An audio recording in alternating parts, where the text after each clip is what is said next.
Hello students, today I'll deliver my lecture for the students of BA semester 4 and the paper is Core Course C9 Intermediate Macroeconomics 2.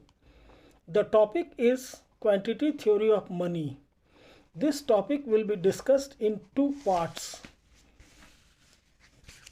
Quantity Theory of Money या मुद्रा का परिमाण सिद्धांत। इस सिद्धांत की व्याख्या सबसे पहले जॉन लॉक, डेविड ह्यूम, कैंटिलियन जैसे व्यापारवादी लेखकों ने किया था, लेकिन कुछ अर्थशास्त्रियों का मत है कि इस सिद्धांत के संबंध में सबसे पहले इटालियन अर्थशास्त्री डेवेंजेट्टी ने 16वीं सदी में इसकी व्याख्या की थी, लेकिन बाद में चलकर कुछ क्लासिकल इकोनॉमिस्ट जैसे डेविड रिकार्डो, जे.एस. मिल इत्यादि अर्थशास्त्रियों ने इस पुराने सिद्धांत में कुछ संशोधन किया और इसका एक संशोधित रूप देने का प्रयास किया था। लेकिन इस सिद्धांत को एक वैज्ञानिक रूप देने का श्रेय अमेरिका के एक अर्थशास्त्री इरविंग फिशर को जाता है, जिन्होंने 1911 ईस्वी में प्रकाशित अपनी पुस्तक the purchasing power of money में इसकी विस्तृत और वैज्ञानिक व्याख्या प्रस्तुत की थी। इन अर्थशास्त्रियों ने इस सिद्धांत में मुद्रा के मूल्य के निर्धारण का प्रयास किया था। बाद में चलकर इंग्लैंड के कुछ अर्थशास्त्रियों ने भी इस सिद्धांत की व्याख्या करने का प्रयास किया, लेकिन उनकी व्याख्या का स्वरूप इन अमेरिकन अर्थशास्त्रियों की व्याख्या से थोड़ा भिन्न था। इसलिए मुद्रा के परिमाण सिद्धांत का दो स्वरूप देखने को मिलता है। पहला स्वरूप, जिसकी व्याख्या मुख्य रूप से अमेरिकन अर्थशास्त्रियों के द्वारा किया गया है, जिसमें इरविंग फिशर सबसे प्रमुख हैं, और इसलिए पहले स्वरूप को मुद्रा के परिमाण सिद्धांत का आदान प्रदान दृष्टिकोण या Fisherian version of quantity theory of money भी कहते हैं। ट्रांजैक्शन वर्सन ऑफ मनी या फिशरियन वर्सन ऑफ मनी भी कहते हैं, यानी फिशर का मुद्रा का परिमाण सिद्धांत का दृष्टिकोण। जबकि दूसरे दृष्टिकोण को कैम्ब्रिज वर्सन और cash balance version of quantity theory of money कहते हैं।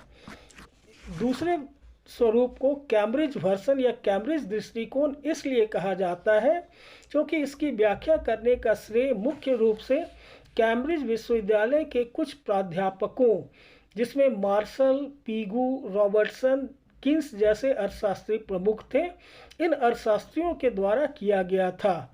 और यह दृष्टिकोण पहले वाले दृष्टिकोण से थोड़ा भिन्न है और इसलिए इसको नकद शेष दृष्टिकोण भी कहा जाता है। तो इस प्रकार मुद्रा के परिमाण सिद्धांत के दो स्वरूप हैं।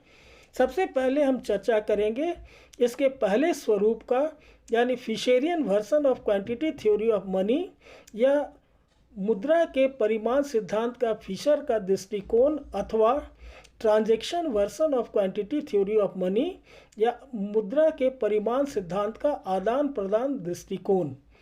आप देख चुके हैं कि मुद्रा के परिमाण सिद्धांत की व्याख्या सबसे पहले कुछ व्यापारवादी लेखकों के लेखों में मिलता है, जिसमें विलियम पीटी, जॉन लॉक, कैंटिलियन जैसे अर्थशास्त्री प्रमुख हैं। लेकिन बाद में चल करके डेविड ह्यूम ने इस सिद्धांत को थोड़ा और विस्तृत रूप दिया था, और बाद में चल करके कुछ क्लासिकल अर्थशास्त्री जिसमें रिकार्डो, जे.एस. मिल जैसे अर्थशास्त्री हैं, उन्होंने और अधिक इस सिद्धांत का विस्तार किया था। लेकिन इस सिद्धांत को एक वैज्ञानिक रूप देने का श्रेय इरविंग फिशर को है, जिन्होंने अपनी पुस्तक the purchasing power of money में 1911 ईस्वी में इस सिद्धांत को विस्तृत और वैज्ञानिक रूप दिया था, और इसलिए यह सिद्धांत फिशर के नाम से जुड़ा हुआ है और इसलिए इसको Fisherian version of quantity theory of money कहते हैं। इस सिद्धांत के समर्थक यह मानते थे कि मुद्रा के मूल्य का निर्धारण भी ठीक उसी प्रकार से किया जाना चाहिए जिस प्रकार वस्तुओं के मूल्य का निर्धारण किया जाता है। अर्थात जिस तरह से वस्तुओं के मूल्य का निर्धारण उसकी मांग और पूर्ति की शक्तियों के द्वारा होता है, ठीक उसी प्रकार मुद्रा के मूल्य का निर्धारण भी उसकी मांग और पूर्ति की शक्तियों के द्वारा किया जाना चाहिए। अपने इस विचार के आधार पर उन्होंने इस सिद्धांत की व्याख्या करने में मुद्रा की मांग और मुद्रा की पूर्ति दो पक्षों को सम्मिलित किया है। इस सिद्धांत में यह मान लिया गया था कि मुद्रा सिर्फ एक विनिमय के माध्यम के रूप में कार्य करता है। इसलिए यदि कोई व्यक्ति मुद्रा की मांग करता है तो इसका तात्पर्य यह है कि वह व्यक्ति इस मुद्रा से वस्तुओं और सेवाओं का क्रय करेगा। तो इस बात को ध्यान में रखते हुए इन अर्थशास्त्रियों का यह विचार था कि किसी अर्थव्यवस्था में मुद्रा की मांग की कुल मात्रा वस्तुओं और सेवाओं की उन मात्रा पर निर्भर करेगा जिसका क्रय विक्रय लोग करना चाहते हैं। यदि अर्थव्यवस्था में अधिक मात्रा में लोग वस्तुओं और सेवाओं का क्रय करना चाहते हैं तो उन्हें अधिक मात्रा में मुद्रा की आवश्यकता होगी, और यदि क्रय विक्रय की मात्रा कम है तो कम मात्रा में मुद्रा की मांग की जाएगी। अर्थात मुद्रा की मांग का पहला निर्धारक तत्व क्रय विक्रय की जाने वाली वस्तुओं और सेवाओं की कुल मात्रा पर निर्भर करता है, जिसको total volume of transaction T symbol के द्वारा दिखाया गया है। लेकिन चूंकि वस्तुओं और सेवाओं के क्रय विक्रय के लिए एक निश्चित मूल्य देना पड़ता है, इसलिए वस्तु और सेवाओं के उस मूल्य को इस सिद्धांत में पी सिंबल के द्वारा दिखाया गया है, और पी सिंबल सामान्य मूल्य स्तर को बतलाता है। यदि अर्थव्यवस्था में मान लीजिए कि 100 वस्तुएं हैं तो उन 100 वस्तुओं के औसत मूल्य को यहाँ पर सामान्य मूल्य स्तर के द्वारा व्यक्त किया गया है। तो इस प्रकार इस सिद्धांत के अनुसार किसी अर्थव्यवस्था में मुद्रा की कुल मांग वस्तुओं और सेवाओं के कुल मात्रा पर, जिसका क्रय विक्रय किया जाना है उसकी कुल मात्रा पर और उसके सामान्य मूल्य स्तर पर निर्भर करेगा। यहाँ पर क्रय विक्रय की कुल मात्रा को टी सिंबल के द्वारा और मूल्य स्तर को पी सिंबल के द्वारा दिखाया गया है। इसलिए मुद्रा की कुल मांग P इंटू टी के बराबर अर्थात PT के बराबर होगा। जहाँ तक मुद्रा की पूर्ति का संबंध है, इस सिद्धांत में मुद्रा की पूर्ति को जानने के लिए मुद्रा की कुल मात्रा को उसकी चलन गति से गुणा किया करके निकाला जाता है। मुद्रा की कुल मात्रा के अंतर्गत किसी अर्थव्यवस्था में प्रचलित सिक्के और पत्र मुद्रा की कुल मात्रा का योग करके निकाला जाता है, और चूंकि पत्र मुद्रा और सिक्के विनिमय के माध्यम के रूप में एक निश्चित अवधि में कई बार कार्य करता है, अर्थात ये रुपया या सिक्का एक निश्चित अवधि में एक व्यक्ति से दूसरे व्यक्ति के हाथों में कई बार हस्तांतरित होता है, इसलिए मुद्रा की पूर्ति को जानने के लिए मुद्रा की कुल मात्रा को उसके चलन गति से गुणा करके निकाला जाता है। मुद्रा की कुल मात्रा के अंतर्गत प्रारंभ में कॉइन्स और पेपर नोट्स की कुल मात्रा को रखा गया था, और मुद्रा की चलन गति का तात्पर्य मुद्रा की एक इकाई औसत रूप से किसी निश्चित समय में कितनी बार हस्तांतरित होती है उससे लिया गया था, और इसलिए प्रारंभ में मुद्रा की कुल पूर्ति को M इंटू भी, M मुद्रा की कुल मात्रा और भी इसके चलन गति से गुणा करके निकाला गया था। लेकिन बाद में 1911 ईस्वी में इरविंग फिशर ने जब इस सिद्धांत का विस्तृत व्याख्या किया तो मुद्रा की कुल मात्रा के अंतर्गत बैंक डिपॉजिट्स, जिसमें करंट डिपॉजिट शामिल है, उसको भी सम्मिलित किया। इरविंग फिशर का विचार था कि चूंकि बैंक डिपॉजिट्स भी विनिमय के माध्यम के रूप में कार्य करता है, इसलिए उसकी कुल मात्रा को भी मुद्रा की पूर्ति के अंतर्गत सम्मिलित किया जाना चाहिए। और चूंकि बैंक डिपॉजिट्स भी एक निश्चित अवधि में कई बार हस्तांतरित होता है, एक व्यक्ति से दूसरे व्यक्ति के हाथों में जाता है, इसलिए मुद्रा की कुल पूर्ति के अंतर्गत इन बैंक डिपॉजिट्स के चलन गति को भी ध्यान में लेना चाहिए। और इसलिए इरविंग फिशर ने मुद्रा की पूर्ति को MV प्लस M-V के द्वारा दिखाया था।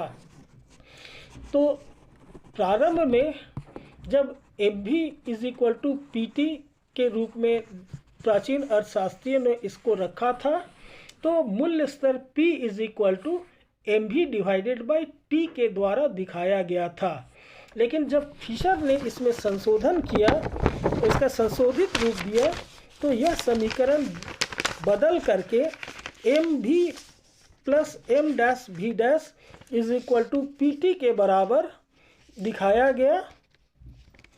M-V = PT के द्वारा दिखाया गया और P = MV plus M-V / T के द्वारा दिखाया गया।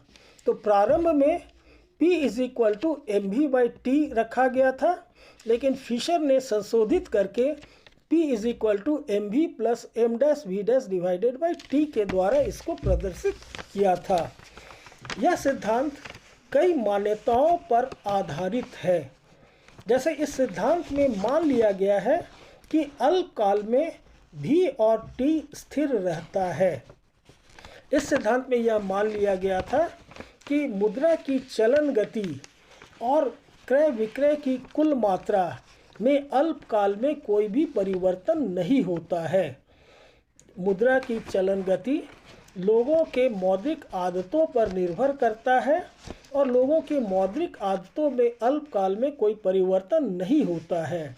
इसी प्रकार अर्थव्यवस्था में T की मात्रा में भी अल्पकाल में परिवर्तन करना संभव नहीं होता है। दूसरी मान्यता थी कि अर्थव्यवस्था में सदा पूर्ण रोजगारी की स्थिति रहती है।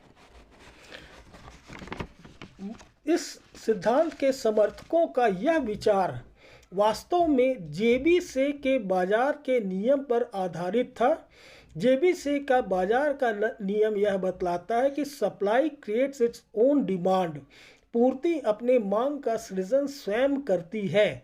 इसलिए यदि कोई अर्थव्यवस्था में बेरोजगारी है तो उत्पादक रोजगारी के स्तर को बढ़ा करके उत्पादन की मात्रा को बढ़ाएगा और जो अतिरिक्त उत्पादन होता है वो बाजार में बिक जाएगा। इसलिए अगर किसी अर्थव्यवस्था में बेरोजगारी है तो हम रोजगारी को बढ़ा करके उसको पूर्ण रोजगारी के स्तर तक ला सकते हैं। इसलिए इस सिद्धांत में यह मान लिया गया है कि अर्थव्यवस्था में हमेशा पूर्ण रोजगारी की स्थिति रहती है। इस सिद्धांत की तीसरी मान्यता यह थी कि MV और T तीनों स्वतंत्र इकाइयां होती हैं, अर्थात मुद्रा की मात्रा, मुद्रा की चलन गति तथा क्रय विक्रय की कुल मात्रा तीनों स्वतंत्र इकाइयां हैं। यदि किसी एक में परिवर्तन होता है तो इसका प्रभाव दूसरे तत्वों पर नहीं पड़ेगा। जैसे यदि मान लीजिए कि मुद्रा की मात्रा M में कमी या वृद्धि होता है तो इसका प्रभाव मुद्रा की चलन गति या क्रय विक्रय की कुल मात्रा पर नहीं पड़ेगा। इसी प्रकार यदि V में कोई परिवर्तन होता है तो यह M या T को प्रभावित नहीं करेगा। कहने का तात्पर्य यह है कि M, V और T तीनों स्वतंत्र इकाइयां हैं। चौथी मान्यता यह थी कि P को एक निष्क्रिय तत्व मान लिया गया था। P is a passive element.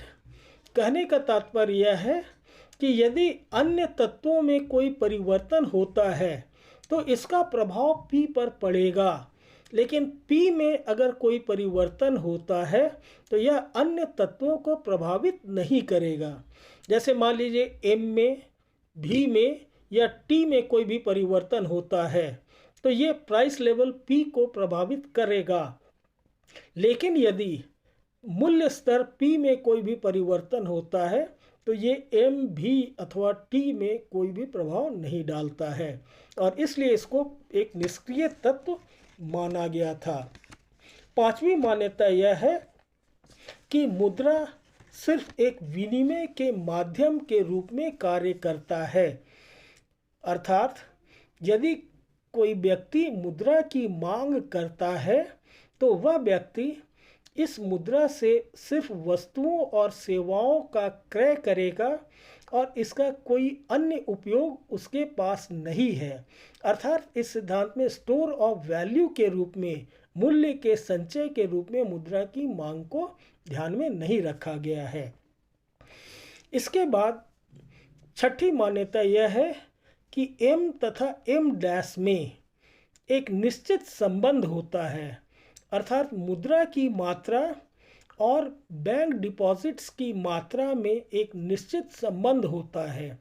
M की मात्रा बढ़ेगी तो एम डैश की मात्रा में भी वृद्धि होगा और एम की मात्रा में कमी होता है तो एम डैश यानी बैंक डिपॉजिट्स की मात्रा में भी कमी होगा।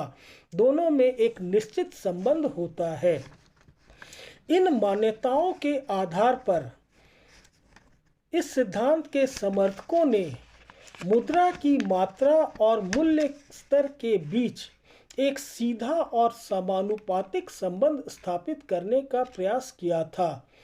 इस सिद्धांत के समर्थक यह विचार रखते थे कि चूंकि भी और टी कांस्टेंट है या भी डैश तथा टी कांस्टेंट है, एम डैश भी एम पर निर्भर करता है, इसलिए यदि अर्थव्यवस्था में एम की मात्रा को बढ़ाया जाए तो पी की मात्रा में वृद्धि होगा और एम की मात्रा में यदि कमी किया जाता है तो पी की मात्रा में भी कमी होगा। अर्थात मुद्रा की मात्रा और मूल्य स्तर दोनों में सीधा संबंध स्थापित किया गया था। दोनों में एक ही दिशा में परिवर्तन होता है।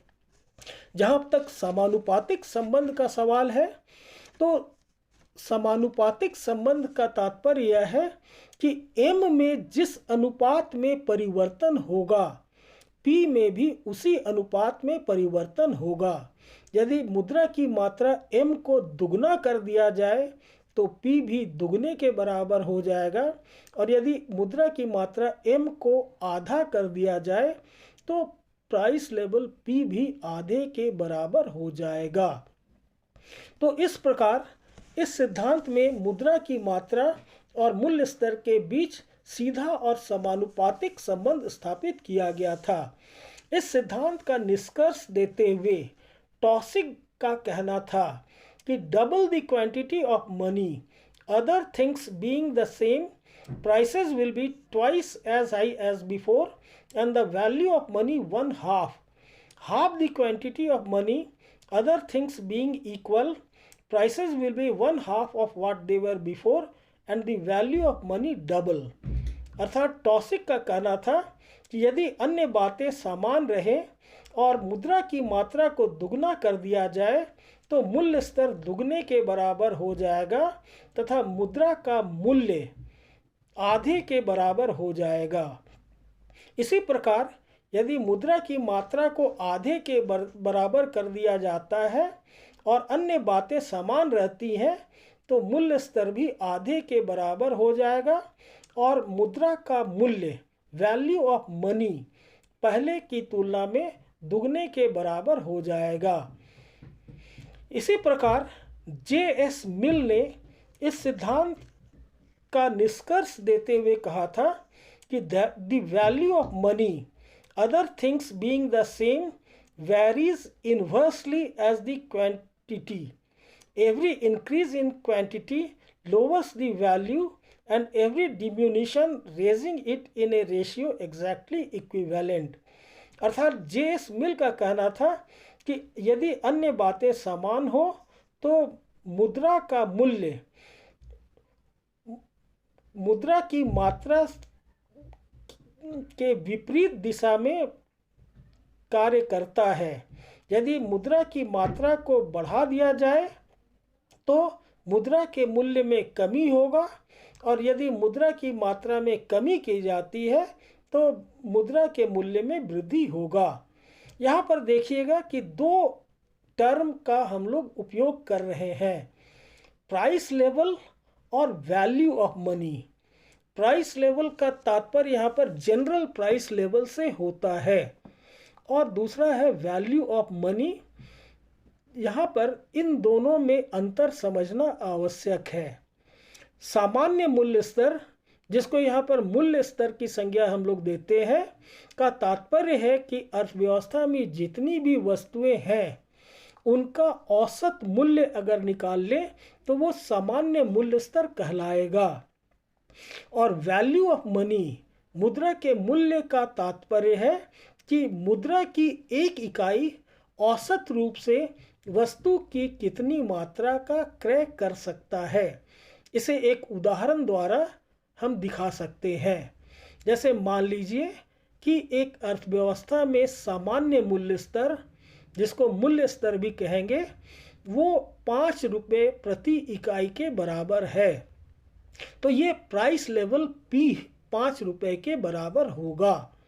और वैल्यू ऑफ मनी मुद्रा की एक इकाई की क्रय शक्ति को बताता है। इसलिए 1 रुपये में हम वस्तु का 1/5वां हिस्सा खरीद पाएंगे। इसलिए यहाँ पर वैल्यू ऑफ मनी 1/5 के बराबर है जब प्राइस लेवल 5 के बराबर है। अब मान लीजिए कि प्राइस लेवल बढ़ करके 5 से 10 रुपये के बराबर हो जाता है, अर्थात एक इकाई का वस्तु की एक इकाई का औसत मूल्य 10 रुपया हो जाता है।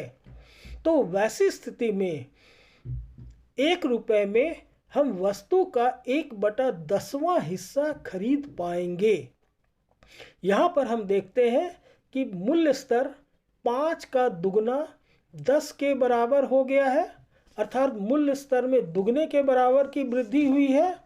तो वैल्यू ऑफ मनी जो पहले 1/5 के बराबर था वो उसका आधा 1/10 के बराबर हो गया है। यानी जब प्राइस लेवल बढ़ता है तो वैल्यू ऑफ मनी में कमी होता है। ठीक इसके विपरीत यदि प्राइस लेवल में कमी होगा तो वैल्यू ऑफ मनी बढ़ेगा। और इसी के आधार पर टॉसिग ने कहा था कि अगर मुद्रा की मात्रा को दुगना कर दें तो प्राइस लेवल दुगना हो जाएगा और वैल्यू ऑफ मनी पहले का आधा हो जाएगा। और यदि मुद्रा की मात्रा को आधे के बराबर कर दिया जाए तो कीमत आधे के बराबर हो जाएगा, जबकि वैल्यू ऑफ मनी दुगने के बराबर हो जाएगा। इस सिद्धांत को हम लोग एक डायग्राम के द्वारा भी दिखा सकते हैं। इस डायग्राम में OX एक्सिस पर मुद्रा की मात्रा को, OX एक्सिस पर मुद्रा की मात्रा को तथा OY एक्सिस पर मूल्य स्तर को दिखाया गया है तथा एक 45 डिग्री का कर्व की रेखा ओरिजिन O से निकलता है, जिसको P/M फंक्शन कहते हैं। P/M फंक्शन मुद्रा की मात्रा और मूल्य के बीच के संबंध को व्यक्त करता है। चूँकि इस सिद्धांत के अनुसार मुद्रा की मात्रा और मूल्य स्तर में समानुपातिक संबंध है, इसलिए यह 45 डिग्री का कर्व बनता है। यदि अर्थव्यवस्था में मुद्रा की मात्रा OM के बराबर है तो मूल्य स्तर OP के बराबर होगा, और यदि मुद्रा की मात्रा को OM1 के बराबर किया जाए तो प्राइस लेवल OP1 के बराबर होगा। ठीक इसी प्रकार यदि मुद्रा की मात्रा को OM2 के बराबर किया जाए तो प्राइस लेवल OP2 के बराबर होगा।